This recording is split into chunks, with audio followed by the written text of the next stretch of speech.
वालेकुम। आज बने छोले भटूरे।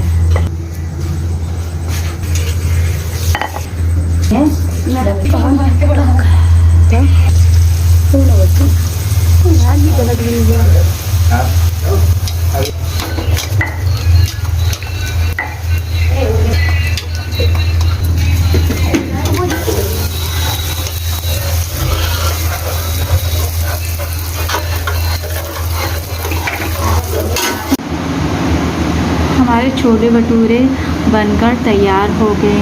ये हैं छोले और ये हैं भटूरे। भटूरे भूनने के लिए जो आटा था वो मैदा इस्तेमाल की थी। उसके अंदर मैदा के अंदर सूजी और दही और रिफाइंड उस तब भूना था इसका आटा, ठीक है। और उसके बाद ये छोले जो है, पहले छोलों को 4-5 घंटे के लिए ज़्यादा ही मतलब भिगो दिया था। और उसके बाद इसको उबालते वक्त थोड़ी सी मिर्ची डाली थी, इसके अंदर नमक डाला था, हल्दी डाली थी, तब इसको बॉईल किया था।